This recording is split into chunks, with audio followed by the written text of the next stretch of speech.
Hello everyone again. Here we are today, Thursday, 1 week until Thanksgiving and Mrs. Vote's birthday, Turkey Day.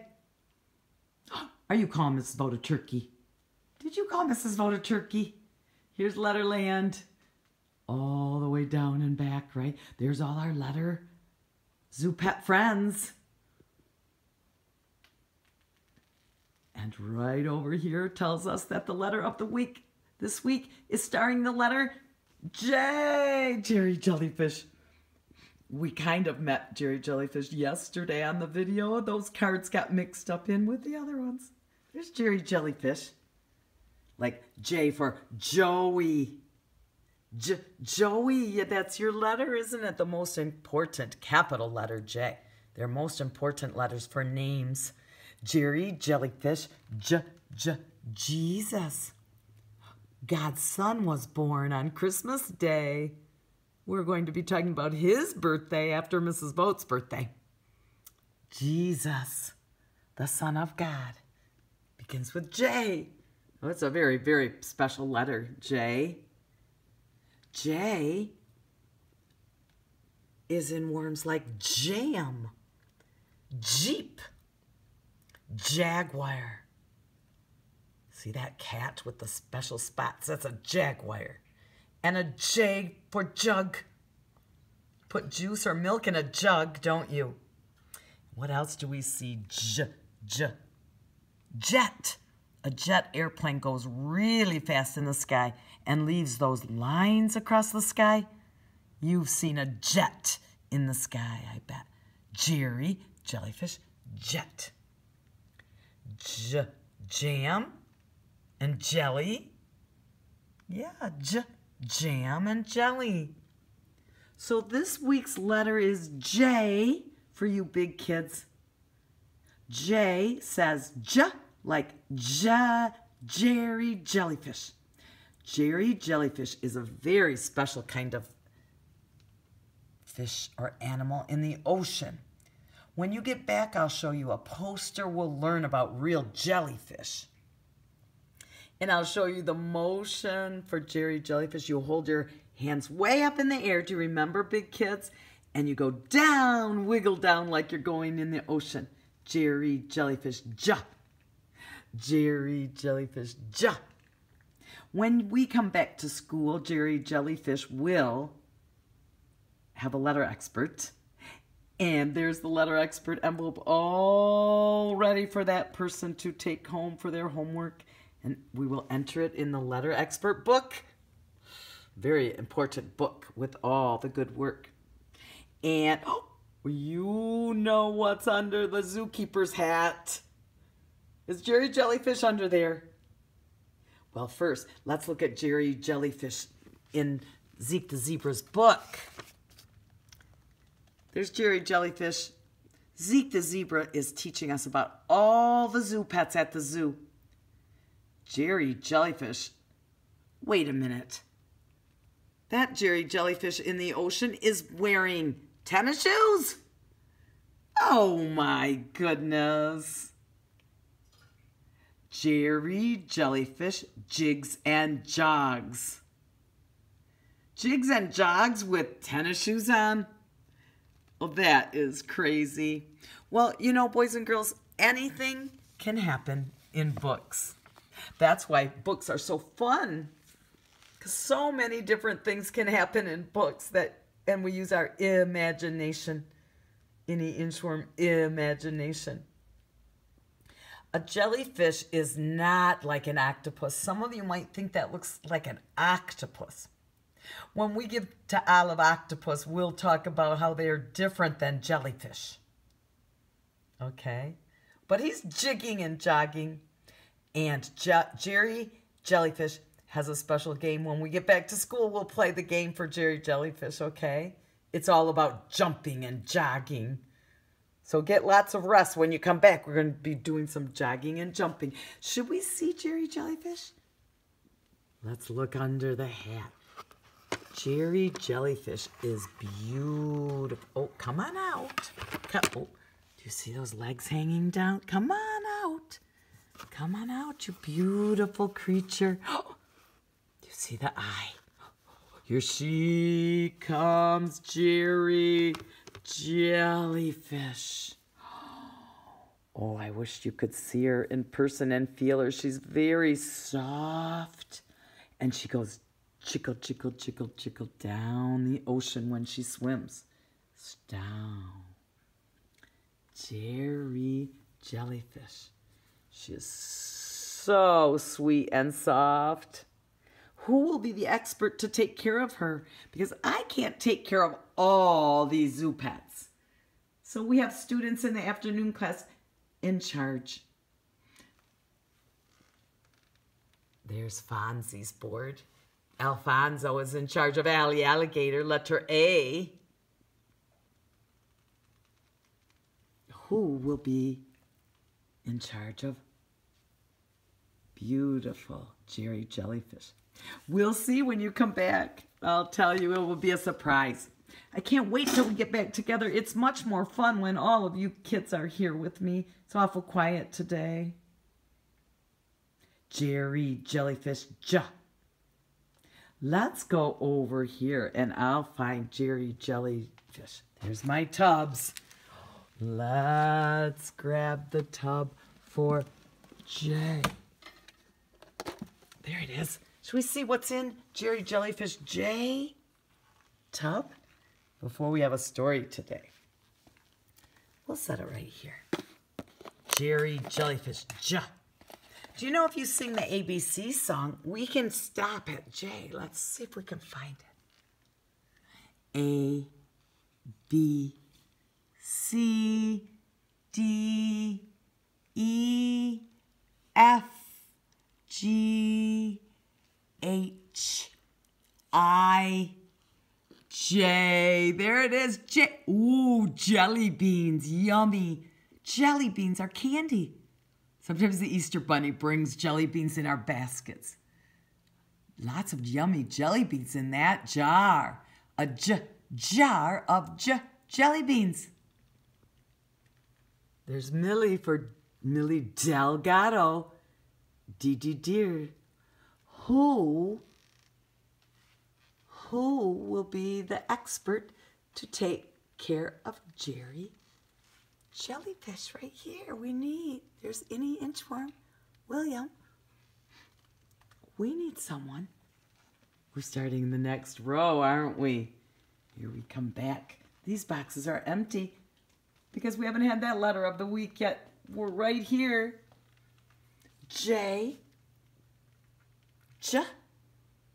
Jesus. And Joey. And there's our sentence.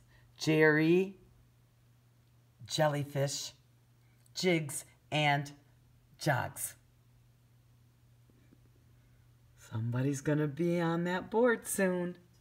But let's see what's in the tub before we have our stories, okay? Juice. Orange juice. Jerry, Jellyfish, juice. What is a coat doing in tub? Oh, a different name for coat? Your jacket. Okay, jacket. Well, you guys are so smart. Let's see what else is in here. Ooh, I see a jet. Psh, flying through the air, a jet. Jet, airplane. Oh, here's a little jellyfish. Jellyfish. They go straight down when they're swimming in the ocean. Jellyfish. Jeep. That's a special kind of car, Jeep.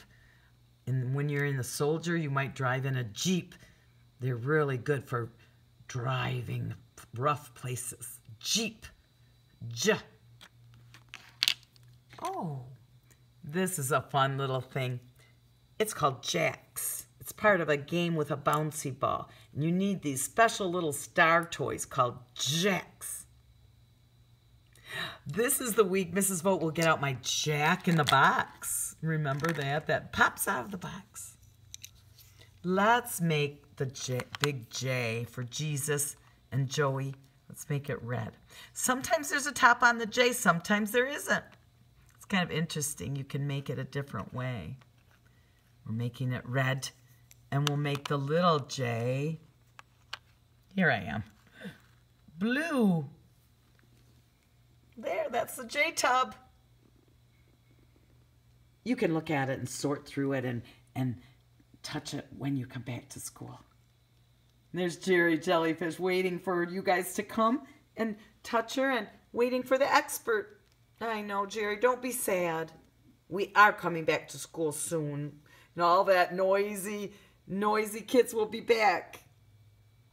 All right, that's awesome. Let's come over here in front of my desk. We're just going to have our story time right here today. How about this? Mrs. Vogt has 3 really good books. Now, moms and dads, you can pause or stop the video and come back to a different story. Or you can watch them all in one sitting. But they're so good. Mrs. Vogt has too many books that are so good I can't decide what to read. And some of these are short, so it won't take long. Boys and girls, if you love good stories like we do in school, you don't want to miss any stories. So you can come back and we'll read them all.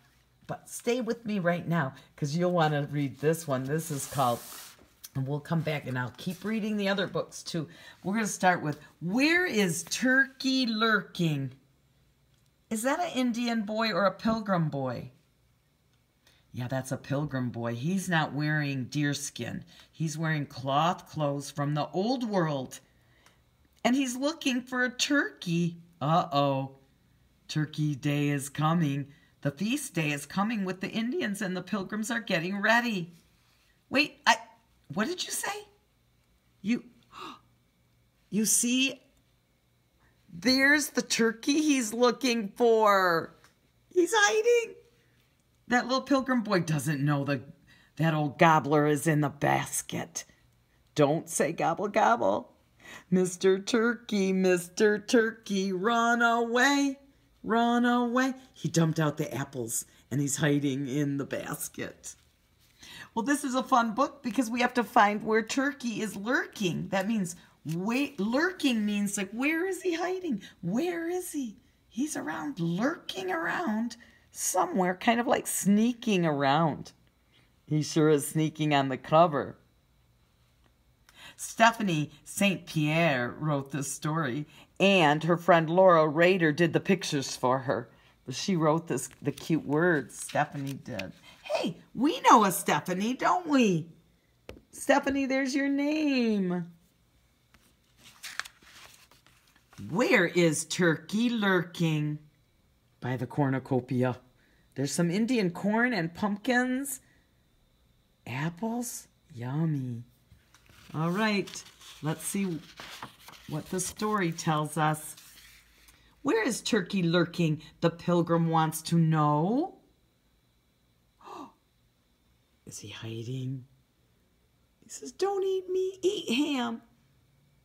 On Thanksgiving Day, says Tommy Turkey. Please eat ham on Thanksgiving Day. The Pilgrim looks around the turkey pen and searches high and low. There he is. He's going to sneak out, isn't he? He's sneaking out while the Pilgrim boy's not looking. Do you see his waddle? He's going as quick as he can. Look at those big feathers. Turkey feathers. He searches in the cornfield. You got it. There he is behind the corn. We have to find the turkey on each page. The Pilgrim searches on the trail. He can't find that old turkey anywhere. Where is the turkey? Is he hiding in the bushes? Oh! The Pilgrim doesn't know Turkey is on top of his head. Isn't that funny? He searches in the garden shed behind each bin and bale. Is there a turkey lurking in the garden shed? Yes. Shh, be quiet. quiet, Mr. Turkey. Don't gobble. Don't make a sound. Poor Pilgrim doesn't find the bird, although he sees some tracks, and here and there a feather by the sweet potato sacks. Yeah, there's signs of a turkey. There has been a turkey there, little old Pilgrim boy. There's his feathers. There he's going. He's running out of the shed, isn't he? He's running away. Don't hurt me, little Pilgrim boy. There's the Indian corn hanging up to decorate the shed, to dry, so they can decorate with that pretty Indian corn. Aha, the Pilgrim shouts aloud. He jumps and runs with glee. He's sure he saw a flapping wing behind the maple tree. Oh dear. There's some girls playing with little homemade dolls with the Indian girl. But look behind the tree. Oh, is the turkey going to hide, or will the Pilgrim find him?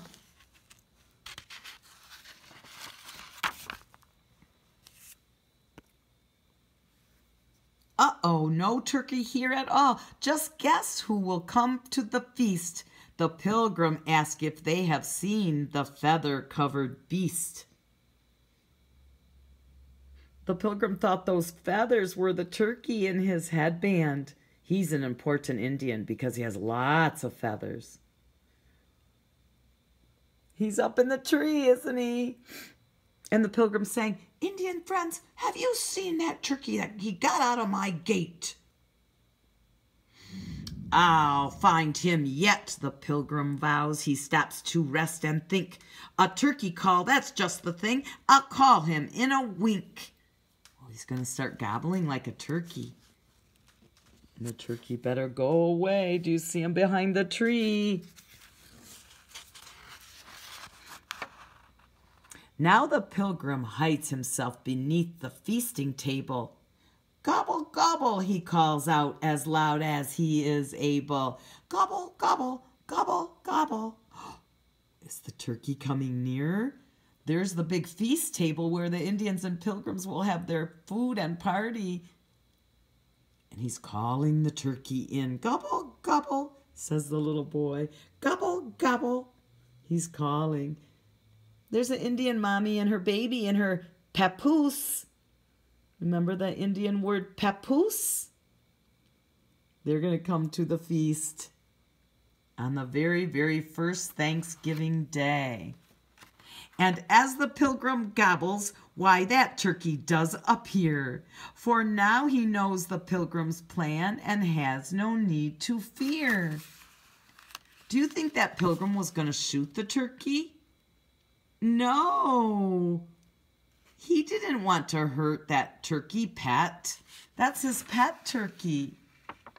For with his gobbling turkey call, the Pilgrim meant to say, come join us, friend, and be our guest on this Thanksgiving Day. Join us. Jerry, Jellyfish, join. The little Pilgrim said to his pet turkey, join us for the feast. We're not going to eat you. We want you to be part of our celebration. And there's that Indian the Pilgrim thought looked like a turkey with all his, that Indian with all his feathers. They had, see, the bread and pie and all their good feast. And the turkey says, well, yes, I will join you on this Thanksgiving Day. He's going to be part of the feast, but they're not for dinner to eat, just to be part of the fun. And at the end of this book, there's a Thanksgiving turkey cookie recipe. Isn't that wonderful? So you could make turkey cookies to eat with sugar and butter and eggs and vanilla. And you roll them and cut them and bake them in the oven. That's an old little book of Mrs. Votes, but I sure love that. Where is Turkey lurking? He came to dinner on Thanksgiving Day, didn't he? So that's our first book. We have another book right here. So at the 20-minute mark, we have Bear says thanks. Bear is feeling thankful on Thanksgiving Day this year. Look at all his friends. This story is written by Karma Wilson, Jane Chapman. It's so cute. You know I love bear books. We always have a bear book with every new lessons we learn. Bear says thanks. It's important to say thank you to God and be grateful and happy for all we have.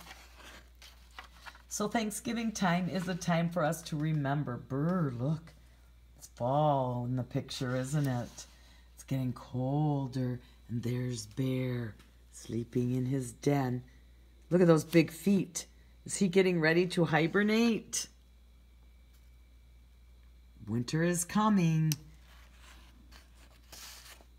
Bear Says Thanks by Karma Wilson.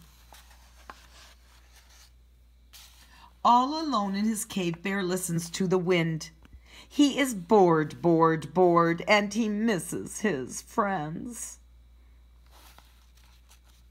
See, inside his cave. That's where he's going to stay all winter. I could make a big dinner, a feast I could share. But he looks through his cupboard, and the cupboard is bare. Oh, he can't have friends in his den or his cave. He can't have a feast without food. Oh, it was a good idea. Look, there he is in his cave. Look how big he is. Then little Mouse stops by with the huckleberry pie. And the bear says, thanks. Look at that little tiny mouse in Bear's big cave with a little tiny pie. Bear's thankful for Mouse bringing that pie.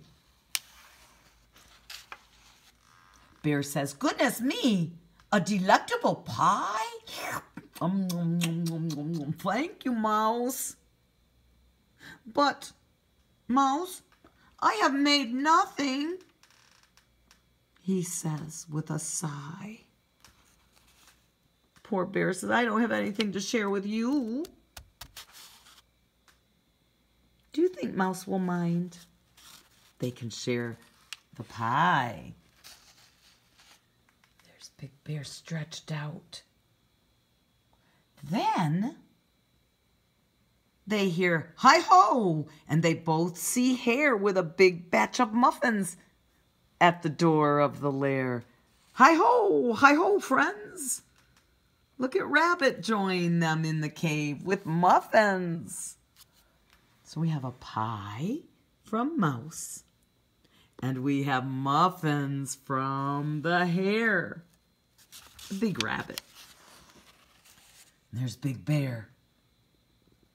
Hare hurries in from the cold rushing wind, and Bear says, thanks. Thanks, Hare. It's good to say thanks and be thankful to friends who bring muffins, especially. Of course, says Hare. Then he points to the door. Here comes Badger. He's got even more. What's Badger bringing to his friends? Fish. This is turning out to be quite a feast, isn't it? Remember, Bear had nothing. There's Hare and Bear and little Mouse. And look at all the fish. Brr, says Badger as he tromps inside. He sets down his pole and he smiles real wide. I'm back from a stroll at the old fishing hole. And Bear says, thanks. You know bears love fish, don't they? Now the fire is burning nice and warm, and they're cooking the fish. And the little mouse is getting nice and warm by the fire. There's more fish. Then Gopher and Mole tunnel up from the ground. We have warm honey nuts. Let's pass them around. There's Mole and Gopher. You see what they brought? Some nice warm yummy nuts. Honey nuts, yummy. And they're going to pass those around. They're really having a big feast now. There's a flap and a flitter and a flurry in the den when in flutters Owl with Raven and Wren. There's Owl. The birds join them, don't they? We have pears from the tree and herbs to brew tea, said the birds. Pears and herbs for tea? Yummy. That was nice of the birds to join the fun and bring food. And the bear says, wait. Oh, wait, everyone. Wait. I wonder why Bear says wait. How do you think Bear's feeling? I wonder what he's going to say.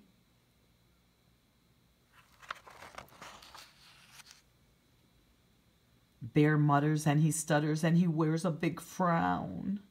He's sad. Do you see him frowning? Look at that mouth.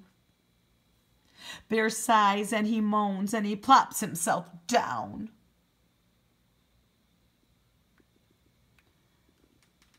Well, you have brought yummy treats. You are so nice to share. But me, I have nothing.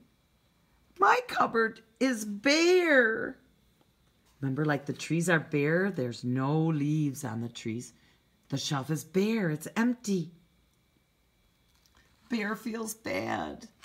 He doesn't have anything to share at this feast with his friends. Mouse squeaks, don't fret, there's enough, dear Bear.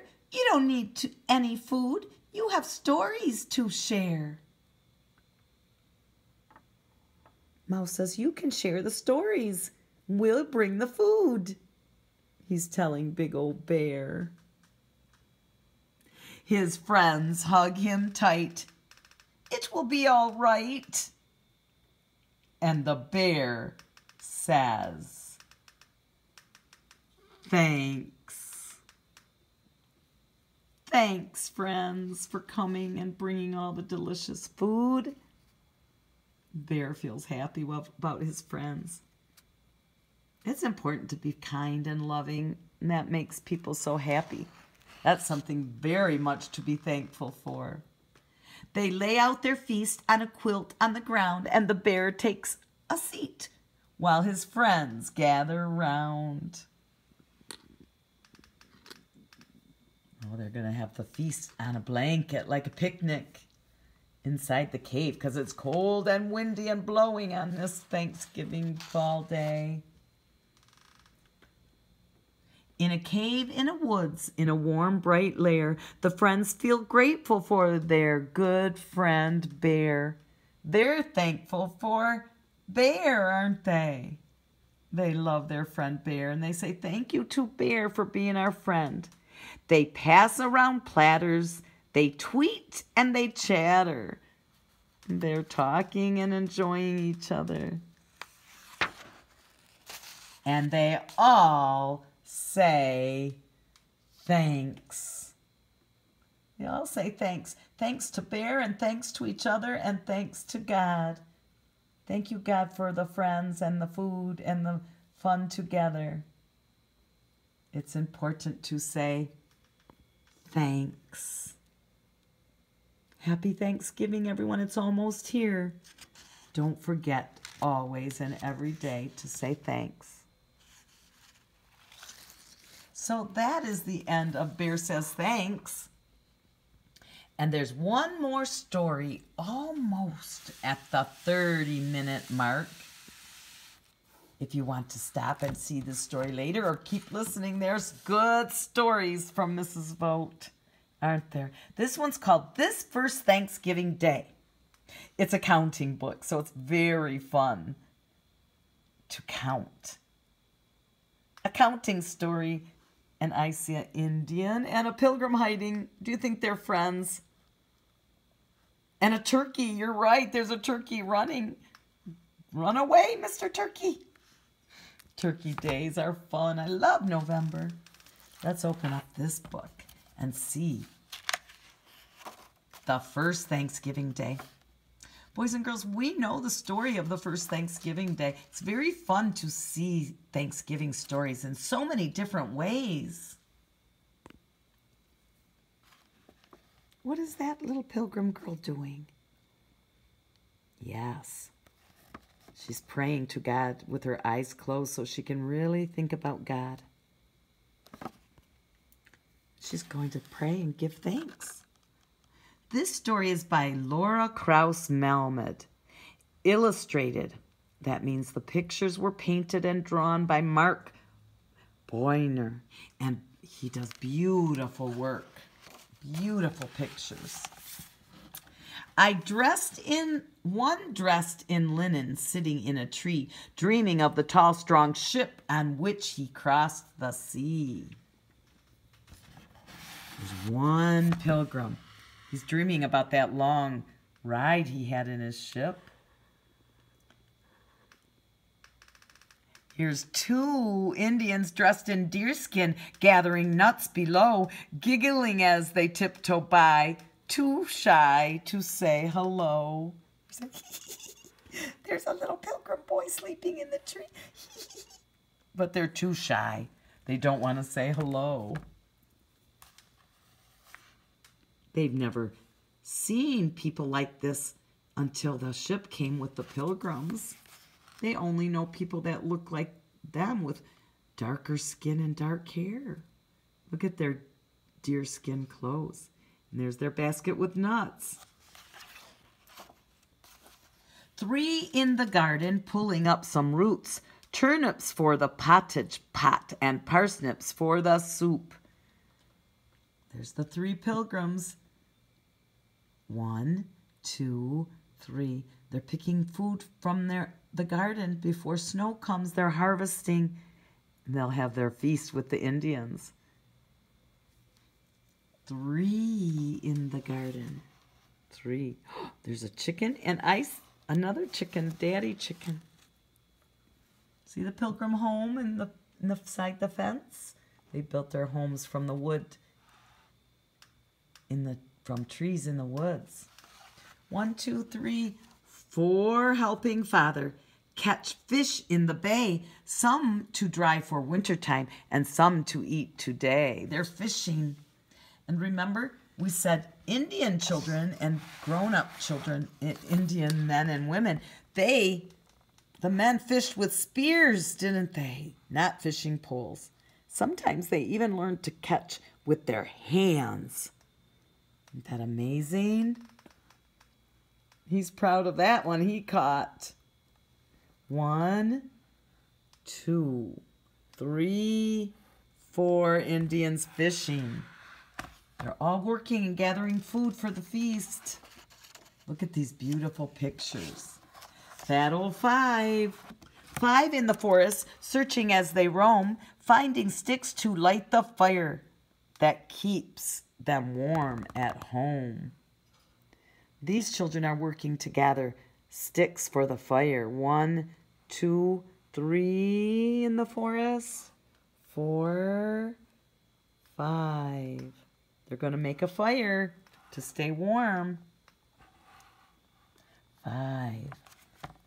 Remember, when they got to the New World, there were no schools or churches or restaurants or any buildings at all, only woods and Indian people and animals roaming around like rabbits. They had to make their new home and find all their food and plant and hunt by themselves.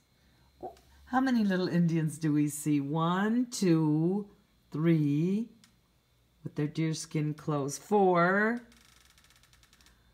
5, 6. Ooh, they look like they're hunting. I see a bow and arrow. 6, stepping softly with small bows in hand, following a rabbit's tracks across a patch of sand. They're hunting for rabbits. Look at those sharp arrows.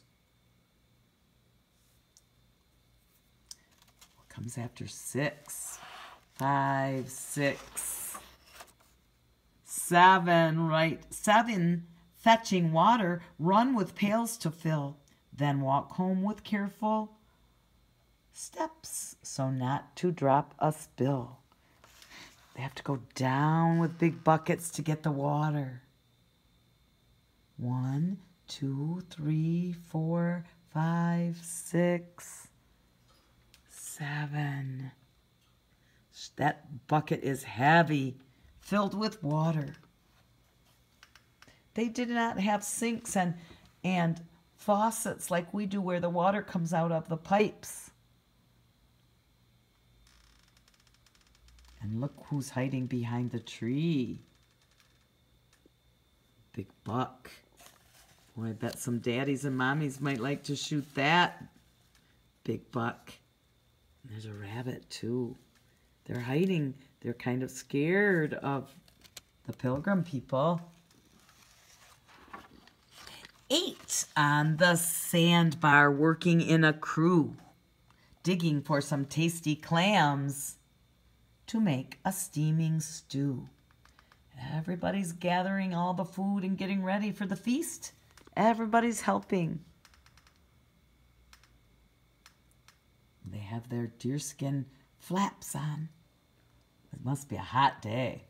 Let's count how many. 1, 2, 3, 4, 5, 6, 7, 8.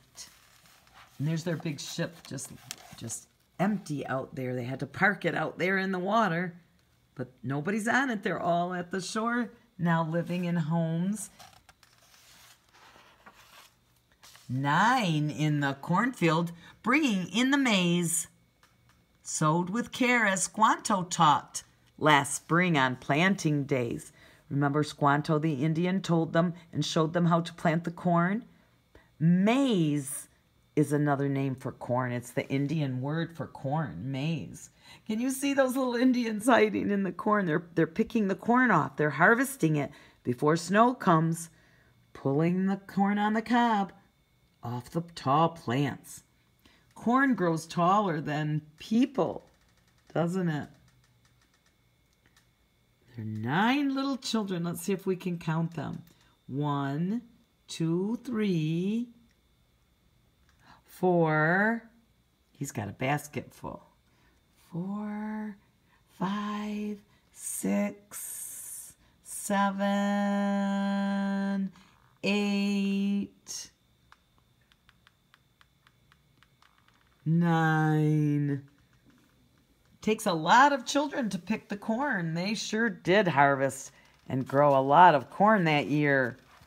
Thanks to Squanto and his Indian friends. The Pilgrims have lots of corn for cornbread and corn on the cob. Now they're inside where it's warm. 10 making baskets by the fire's glow. Weaving slender cattail reeds while singing soft and low. 10. They're singing and they're weaving. These little girls are in charge of making baskets. Baskets to carry their food and nuts and corn. They had to make their own baskets. It does look warm by the fire, doesn't it? The fire glow. You're right. They don't have their moccasins on. Moccasins were made of deerskin. Their Indian shoes were called moccasin. It's an Indian word. I guess it's warm by the fire. They don't need their shoes.